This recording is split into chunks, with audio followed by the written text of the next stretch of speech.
And now it's time to start talking about the utensils or utensils. I don't know how you say that exactly in English. Now this is a bit of a biggie, it's a bit of a big subject because there's zillions of them you can buy. You know, it's immense, and there's lots of tools and gadgets, and there's also two categories when it comes to utensils. You've got the stuff for cooking, and you got also the bakeware that we haven't covered. But I'm not going to cover too much on the bakeware. But when you start cooking in French cooking, again, what do you need? What is the basics and everything like this? And what, in my experience, has proved useful. So here's an example of some of the things I've been using, some of the stuff I've got, but I'll try to put some links in the video description that you may buy like a kit of utensils. That's better than buy individual ones. Like the peeler, I've got something like a little sieve to scoop out anything that floats at the bottom of the scum when you want to grab something at the bottom of the pans, very useful. And the metal spatula, the rubber spatula, the balloon whisk, the very soft, good for mayonnaise, good to make sauce, to emulsify things, very important. The wooden spoons, also very good. Ladles like this of different size, and when you want to grab some sauce, add some things in a stew, whatever, or serve your soup. And when it comes to baking, the basic you need to have, of course, the rolling pin. It's too small. I'm very badly equipped. Actually, you can make much better things than me. That's why I would try to put some link on the video description for good quality utensils. But here they are. There's some basic things that you might need, but don't worry, I'll put the link on the video description. For me, really, what can I say about utensils? Because there's so many of them, there's so many brands. So try to find a brand that is good quality. It's not sponsored at all, but I have to say that the brand OXO, I find that on Amazon, and actually I'm having a hard time to find them at the moment. There have been the Good Grip series. OXO Good Grip has been very, very useful. Now that is an example of it. And what I like, because I'm all about ergonomics, is that they got this super sturdy rubbery grip, and it's not slippery. It doesn't matter if you got water on your hand, you got something slippery, you can hold that thing like there's no tomorrow, and you can whisk your life away.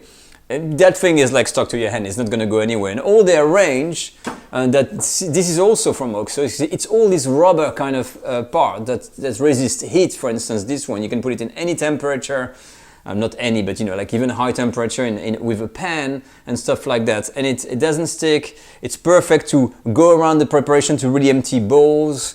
And talking about bowls, that's something as well you can get. I can't put everything on the channel, but I've got my little stash. Things like that, these preparation bowls of different size, they're good to have 2 or 3, and just take a small, medium and large ones. But there's a lot of things. I think the advice I could give on the utensils, what's again one of the core value that I have when I buy stuff, it's really to buy something that is fit for purpose, and it is something that you're going to be really using. And how to detect that? How do you know that you've made a good buy? You bought something, so how do you know you actually bought something useful? Well, usually when you start using it more and more. And that will happen automatically. If you buy something that's not good, you're going to use it once, twice, and before you know it, that thing is going to start gathering dust in the drawer, and that's going to be the end of it. If you have a good thing like my whisk, if you look at my video, I've been using that whisk all the time. Because I love it. It's a perfect shape, it works super well, and it's my go-to whisk, it's like some of this thing. And talking about fit for purpose, for instance, this lemon rimmer, I think that's called, or juicer, you can extract the juice from a lemon. Simple piece of wood, it was just a few dollars.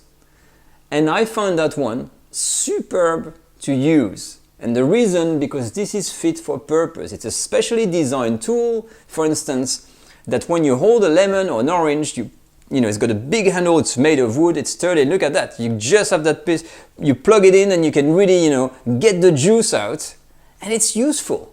And when I'm buying things now, what I'm doing is really trying to go in the shops. It's hard to buy online for these things, but really, I try to find something that is going to be really useful. When I go for the peeler, for instance, you got all kinds of peelers. You got the different shape, different size, but for me, I bought the one that's got that kind of protector. It's got the eye remover that's called a little pointy bit. I don't know if you can see here, there's a little pointy bit, and you can remove this black part in potatoes.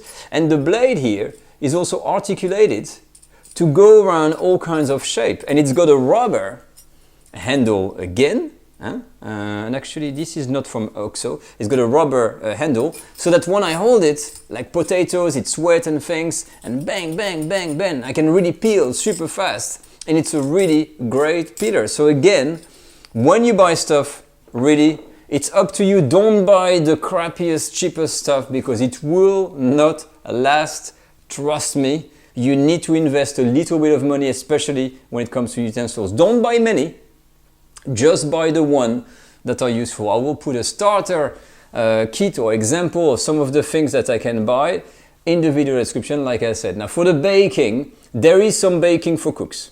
If you learn French cooking, you will see in the beginner's series of videos that there are actually some baking recipe where you're gonna have to make some doughs, and you're gonna have to use a rolling pin to do certain things.